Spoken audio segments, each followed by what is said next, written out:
जानेंगे 5 बड़ी खबरों का अपडेट। पहली खबर टोक्यो ओलंपिक जाने वाले खिलाड़ियों को लेकर है, जिनमें सीएम योगी ने जिनसे बात की। दूसरी खबर गोरखपुर की, जहां पर सीएम योगी ने गोरखपुर को 80 करोड़ की सौगात दी है। तीसरी खबर पीएम मोदी के वाराणसी दौरे की है। पीएम मोदी कल वाराणसी आएंगे, 1500 करोड़ से ज्यादा की परियोजनाओं का लोकार्पण करेंगे। चौथी बड़ी खबर उत्तराखंड की सियासत से जुड़ी है, जिसको लेकर दिल्ली में राहुल गांधी के घर बैठक हुई। और पांचवी बड़ी खबर आतंक पर एटीएस के एक्शन की है, जहां पर 3 और संदिग्ध पकड़े गए, जिनसे एटीएस की पूछताछ जारी है। तो आज फिर से वाराणसी पहुंच रहे हैं मुख्यमंत्री योगी आदित्यनाथ। कल पीएम मोदी के दौरे को लेकर सीएम रात में पीएम के कार्यक्रम स्थल का निरीक्षण कर सकते हैं। आज शाम 6 बजे पहुंच सकते हैं वाराणसी मुख्यमंत्री योगी आदित्यनाथ, और प्रधानमंत्री के जो कार्यक्रम स्थल है उसका एक बार फिर से निरीक्षण कर सकते हैं। पूरी तैयारियां क्या है उसको देख सकते हैं, क्योंकि कल सुबह प्रधानमंत्री वाराणसी पहुंच जाएंगे। उनका संसदीय क्षेत्र है। 1500 करोड़ से ज्यादा की योजनाओं का लाभ मिलना है, काशी को तोहफा मिलना है।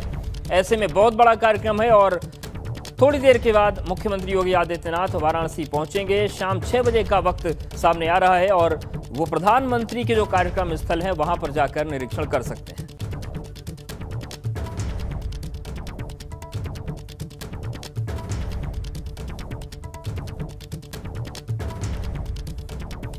और सीधे रुख करते हैं वाराणसी का। हमारे साथ ब्यूरो चीफ वीरेश पांडे जुड़ गए हैं और मोहम्मद मोइन भी हमारे साथ बने हुए। वीरेश जी, सबसे पहले आपके पास ही आ रहे हैं, जो प्रधानमंत्री का कार्यक्रम है, क्या उसको एक बार फिर से उसका फाइनल टच देखने के लिए मुख्यमंत्री योगी आदित्यनाथ पहुंच सकते हैं थोड़ी देर के बाद, कुछ घंटों के बाद?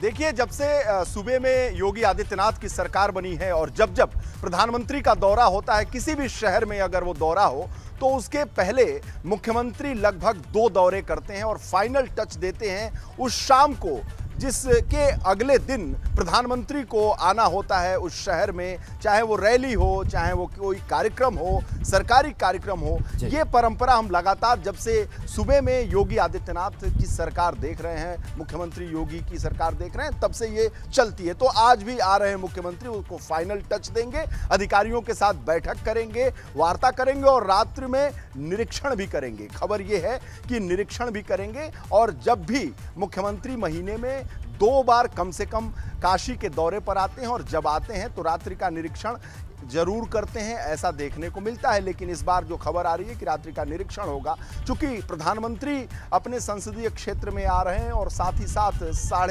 550 करोड़ से ज्यादा की सौगात गांव से गंगा तक प्रधानमंत्री देने वाले हैं काशी वासियों को। तो ऐसे में मुख्यमंत्री की जिम्मेदारी बढ़ती है और बहुत सारी चीज़ें हैं और उसे देखना होता है मुख्यमंत्री को। तो इस लिहाज से मुख्यमंत्री का दौरा लगातार 2 दिन के अंदर 2 बार हो रहा है। उनके साथ सारे यहाँ के आला अधिकारी होंगे, यहाँ के जो स्थानीय मंत्री हैं, योगी सरकार के मंत्री हैं, वो मौजूद रहेंगे, तो उनसे बातचीत होगी। लेकिन चूंकि प्रधानमंत्री का ये जो दौरा है देव दिवाली के बाद हो रहा है, मैं 80 घाट पे हूँ और जो आपने कह रहा हूं कि गांव से लेकर गंगा तक की सौगात प्रधानमंत्री देने वाले हैं। तो ये जो सौगात है, इसमें एक क्रूज होगा, 2 रोरो बोट होंगे और साथ ही हर घर जल का नल, यानी गांव की अगर हम बात करें तो वो भी प्रधानमंत्री देंगे। तो 1500 करोड़ से ज्यादा की सौगात है काशीवासियों के लिए। तो ये सौगात बिल्कुल, और जैसा कि आपने अगर हम आंकड़ों के लिहाज से क्रूज की बात की, रोरो की बात की, इनलैंड वाटरवेज का जो प्रधानमंत्री का एक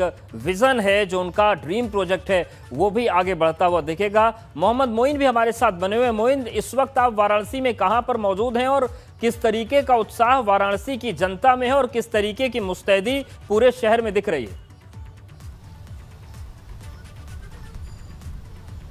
जी, आपको बता दें, इस वक्त हम मौजूद हैं वाराणसी के सिगरा इलाके में। उस जगह पे हम मौजूद हैं जहां प्रधानमंत्री नरेंद्र मोदी के संसदीय क्षेत्र में रुद्राक्ष कन्वेंशन सेंटर बनाया गया है। ठीक कन्वेंशन सेंटर के बाहर हम मौजूद हैं और आपको दिखाते हैं कि यहाँ भारत और जापान के झंडे एक साथ आपको लहराते हुए नजर आएंगे। और कन्वेंशन सेंटर का जो अंदर का इलाका है उसे एसपीजे ने अपने घेरे में ले लिया है। अंदर किसी को भी जाने की इजाजत नहीं है। हालांकि प्रधानमंत्री नरेंद्र मोदी कल आ रहे हैं, लिहाजा आप देख सकते हैं कि बड़ी संख्या में लोग इस कन्वेंशन सेंटर की झलक बाहर से पाने के लिए यहां पर आए हुए हैं। और जो आसपास का पूरा इलाका है, यहां पर होर्डिंग बैनर से पाट दिया गया है चारों तरफ आपको तस्वीरें दिखाई देंगी प्रधानमंत्री नरेंद्र मोदी की। कहा जा सकता है कि प्रधानमंत्री के आने से पहले ही जो पूरी काशी है वो मोदीमय हो गई है। और ये सजावट जो आप देख रहे हैं, ये जो तस्वीरें प्रधानमंत्री नरेंद्र मोदी की बड़ी बड़ी देख रहे हैं, होर्डिंग्स देख रहे हैं, अकेले इस जगह नहीं बल्कि बनारस में तमाम चौराहों पर, तमाम रास्तों पर इसी तरीके से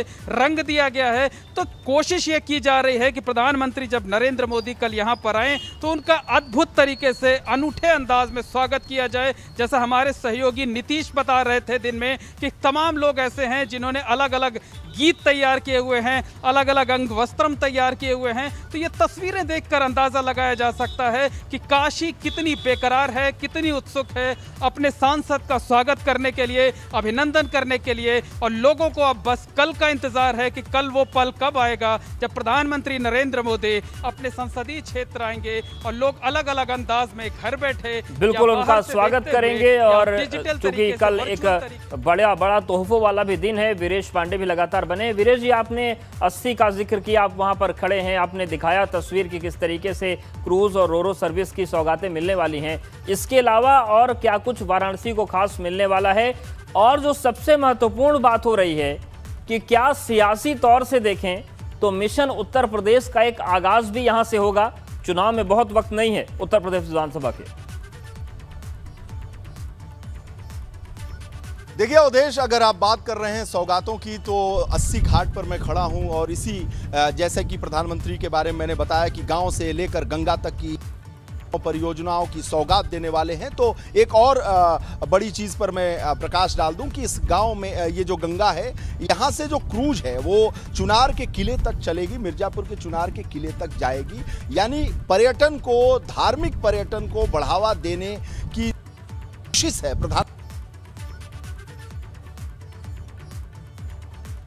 बिल्कुल, धार्मिक पर्यटन को बढ़ावा देने की कोशिश है। मिर्जापुर भी इस क्रूज सर्विस से जुड़ जाएगा।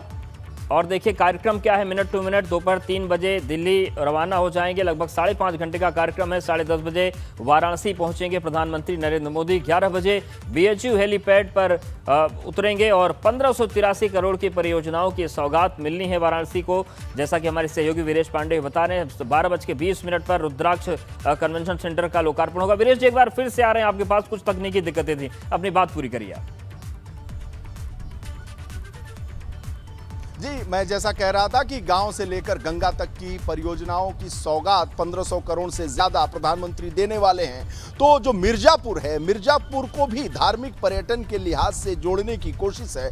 क्योंकि काशी और मिर्जापुर को अगर हम जैसे हम अपने बात को पुख्ता करने की बात करें तो अगर विश्वनाथ कॉरिडोर बन रहा है काशी में, तो उसी तरह से विंध्य कॉरिडोर भी बन रहा है मां विंध्यवासिनी के दरबार में।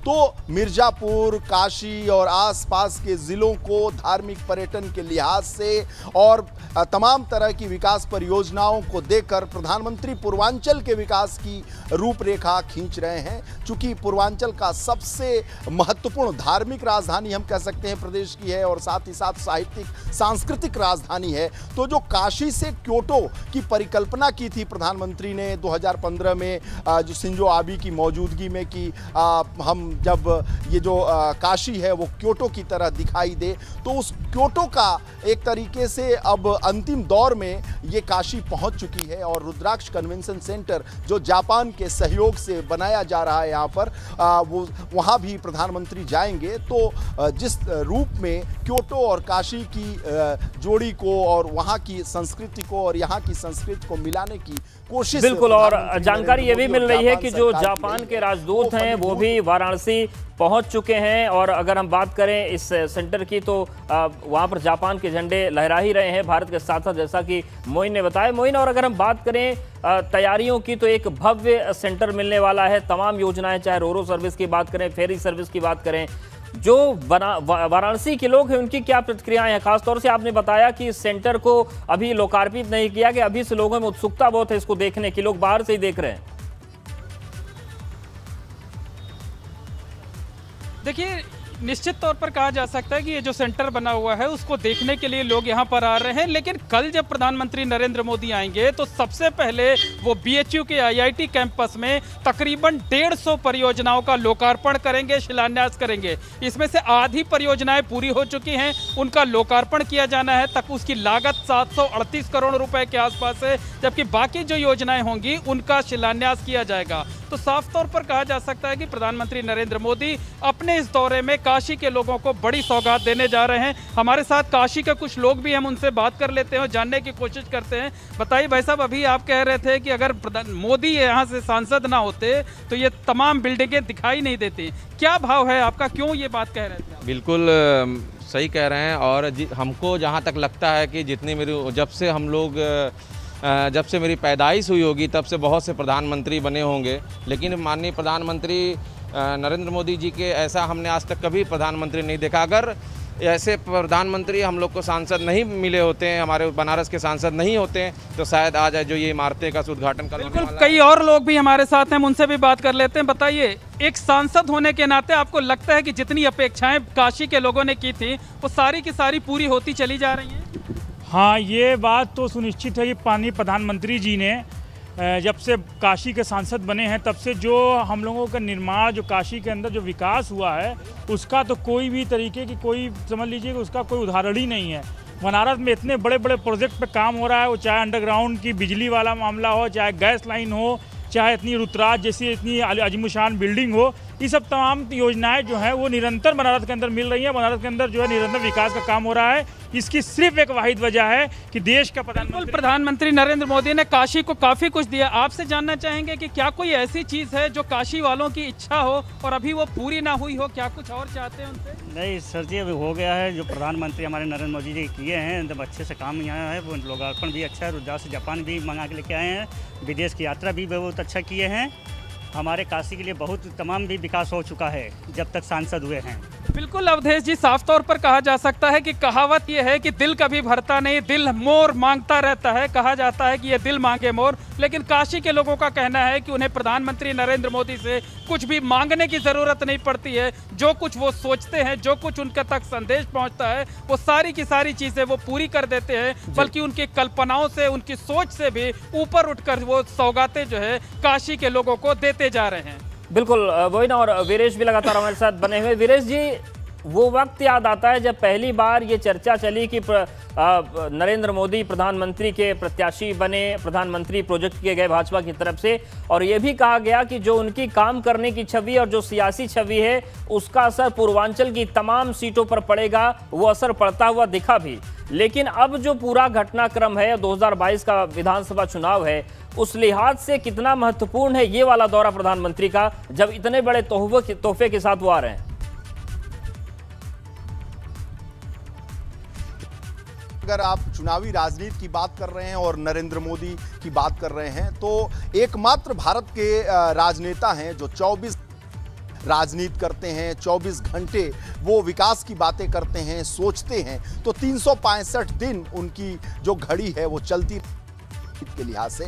तो प्रधानमंत्री इसीलिए दूसरी जो विपक्षी दल है वो बार बार ये कहते हैं कि उनके मुकाबले कोई खड़ा नहीं हो रहा, जैसा कि आज संजय राउत ने भी कहा था। यही वजह है कि प्रधानमंत्री का अगर दौरा है और चुनावी राजनीति की आप बात कर रहे हैं तो 2022 में चुनाव होना है, तो प्रधानमंत्री का ये दौरा न केवल पूर्वांचल में उत्तर भारतीय जनता पार्टी की राजनीति के लिए महत्वपूर्ण, देश की राजनीति के लिए महत्वपूर्ण है, क्योंकि 1500 करोड़ से ज्यादा की जो सौगात प्रधानमंत्री देंगे उसका असर काशी और आसपास के जिलों में पड़ेगा, पूर्वांचल में पड़ेगा। एक संदेश देने की कोशिश प्रधानमंत्री कर रहे हैं कि जब डबल इंजन की सरकार होती है, जैसा कि चुनावी वर्ष में प्रधानमंत्री प्रदेशों में जाकर कहते हैं कि केंद्र में भारतीय जनता पार्टी की सरकार है और प्रदेश में भी अगर भारतीय जनता पार्टी की सरकार होगी, यानी डबल इंजन की सरकार होगी, तो प्रदेश का चहुमुखी विकास हो सकेगा और विकास होगा। और बनारस की जो जनता है, जैसा कि मोइन ने बात की, तो वो दिख भी रहा है कि लोग संतुष्टि जता रहे हैं और प्रधानमंत्री के स्वागत में। आप दोनों का बहुत शुक्रिया हमारे साथ जुड़ने के लिए, बातचीत करने के लिए और तैयारियों को दिखाने और बताने के लिए। प्रधानमंत्री मोदी के वाराणसी में 3 जगह कार्यक्रम है, लिहाजा 3 अंगवस्त्र तैयार किए गए हैं, जिनमें आईआईटी मैदान पर होने वाले कार्यक्रम के लिए अंगवस्त्र खास है, बाकी दोनों वस्त्र भी अनूठे हैं। मंत्री काशी आ रहे हैं और काशी को योजनाओं परियोजनाओं की सौगात दे रहे हैं। काशी भी उत्साहित है और प्रधानमंत्री के स्वागत के लिए लालायित है। प्रधानमंत्री के स्वागत के लिए ये अंगवस्त्र तैयार किया गया है। 3 जगह कार्यक्रम और 3 तरह के अंगवस्त्र तैयार किए गए हैं। हर अंगवस्त्र की अपनी खासियत है और क्या खासियत है ये जान लेते हैं पद्मश्री डॉक्टर रजनीकांत जी से। रजनीकांत जी, चेहरे पर बड़ा उत्साह दिखाई दे रहा है, तो ये अंगवस्त्र क्या बताते हैं और आपके मन में क्या है, क्या भाव आ रहे हैं? देखिए, हम तो काशी के शिल्पियों के लिए, बुनकरों के लिए, महिलाओं के लिए जो विकास की चीज़ें उसी से जुड़े हुए हैं। 30 वर्ष का जीवन उनको समर्पित है।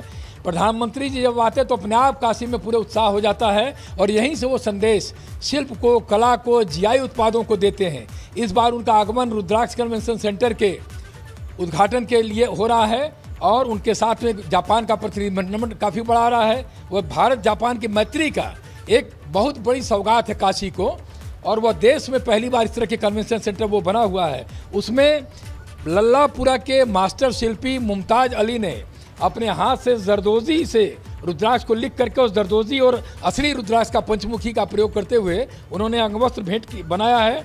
और उनकी इच्छा कि माननीय प्रधानमंत्री जी का अभिनंदन इसी से हो। जो यहाँ की तहजीब है, जो यहाँ की संस्कृति है, जो इस देश की विरासत है, उससे उनका स्वागत हो, जिससे पूरे देश के शिल्पियों और बुनकरों का मान बढ़े। विकास के शंखनाद का संदेश है ये अंगवस्त्र, और प्रधानमंत्री जब काशी में होंगे तो उनके स्वागत के लिए काशी की जनता, काशी के बुनकर उनको यह अंगवस्त्र समर्पित कर रहे हैं। तो काशी उत्साहित है, काशी प्रधानमंत्री के इंतजार में है। अंगवस्त्र तैयार हो चुके हैं और ये अंगवस्त्र एक संदेश भी देंगे। तो प्रधानमंत्री के आगमन पर काशी का ये खास तौर पर तोहफा देखते हैं कि प्रधानमंत्री को कितना पसंद आता है। कैमरामैन विशेष के साथ नीतीश कुमार पांडे, एबीपी गंगा, वाराणसी। प्रधानमंत्री के स्वागत के लिए काशी को दुल्हन की तरह सजा दिया गया है। सड़कों और चौराहों को खूबसूरती से सजाया गया है। साथ ही पीएम मोदी के स्वागत में कई होर्डिंग्स लगे हैं, तो वहीं सुरक्षा के भी पुख्ता इंतजाम है।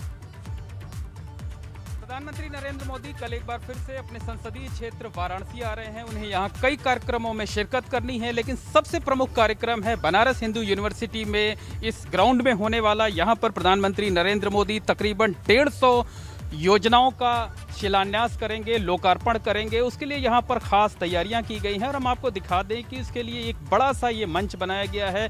यहीं से सभी परियोजनाओं का शिलान्यास व लोकार्पण किया जाएगा। उसके ठीक पीछे आप देख सकते हैं कि मंच पर पीछे की तरफ एक बड़ी सी स्क्रीन लगाई गई है। इस पर जिन परियोजनाओं का लोकार्पण व शिलान्यास होगा वो यहाँ लोगों को दिखाया जाएगा। तकरीबन 1500 लोगों के यहाँ बैठने की व्यवस्था की गई है। कुर्सियाँ जो है वो काफ़ी दूर दूर लगाई गई हैं।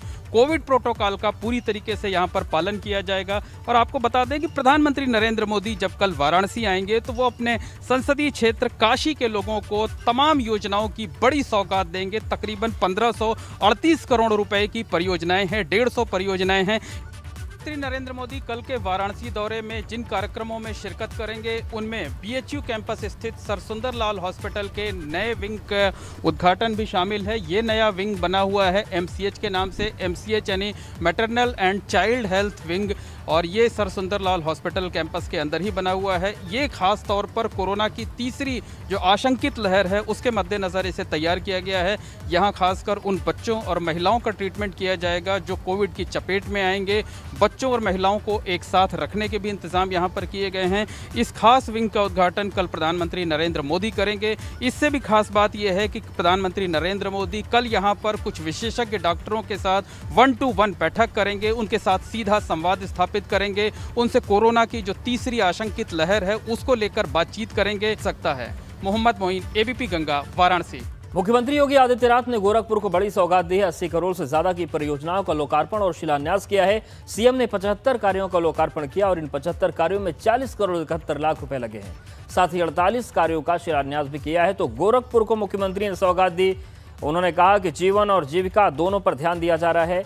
आज पूरे यूपी में कोरोना नियंत्रण में है। सरकार ने जो व्यवस्था की है वह है वैक्सीनेशन का। हम सब आभारी हैं प्रधानमंत्री मोदी जी का, जिन्होंने पूरे देश के अंदर मुफ्त में वैक्सीन उपलब्ध करवाने की कार्रवाई प्रारंभ की है। भाइयों बहनों, ये वैक्सीन एक सुरक्षा कवच है, फ्री में है।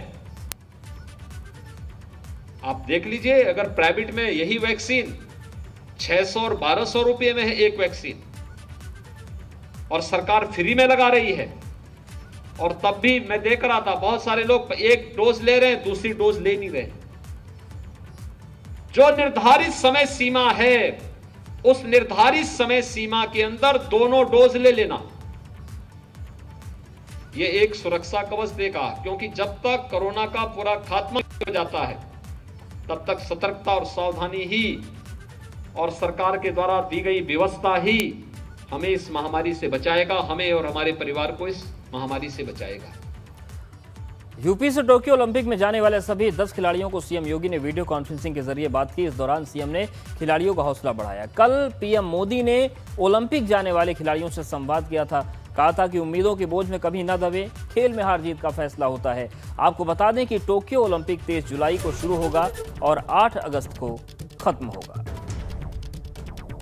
तो मुख्यमंत्री ने आज बात की। देखिए, उत्तर प्रदेश से 10 खिलाड़ी जा रहे हैं, उन 10 खिलाड़ियों से बात की। और कल प्रधानमंत्री नरेंद्र मोदी ने भी बातचीत की थी और खिलाड़ियों का हौसला बढ़ाया था। और जो आज खिलाड़ी आपको दिख रहे हैं सीएम से बात करते हैं, उनमें से कई खिलाड़ियों से कल प्रधानमंत्री ने प्रधानमंत्री ने भी बात की थी और उनका हौसला बढ़ाया था। तो 2 तस्वीरें हैं, कल प्रधानमंत्री ने बात की और आज मुख्यमंत्री योगी आदित्यनाथ ने बात की।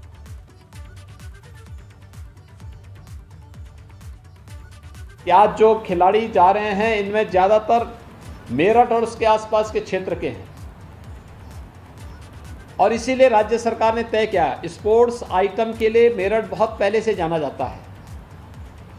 हम लोगों ने 1 डिस्ट्रिक्ट 1 प्रोडक्ट की जो अपनी अभिनव योजना 2018 में प्रदेश से प्रारंभ की, उसमें मेरठ को 1 डिस्ट्रिक्ट 1 प्रोडक्ट में स्पोर्ट्स आइटम के लिए ही हम लोगों ने चुना और उसकी ब्रांडिंग करने, उसकी मार्केटिंग के लिए हम लोगों ने हर स्तर पर प्रयास प्रारंभ किए।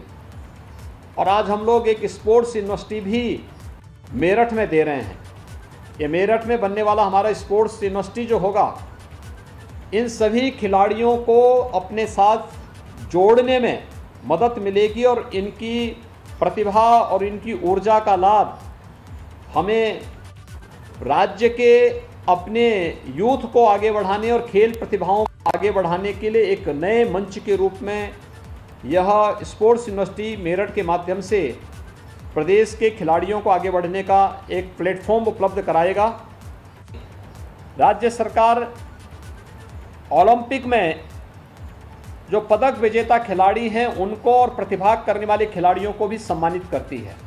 खासतौर पर एकल खिलाड़ी अगर स्वर्ण पदक जीतता है तो 6 करोड़ रुपये, रजत पदक पे 4 करोड़, कांस्य पदक में 2 करोड़ और प्रतिभा करने पर 10 लाख रुपये प्रति खिलाड़ी राज्य सरकार प्रत्येक खिलाड़ी को अपनी ओर से सहयोग करती है।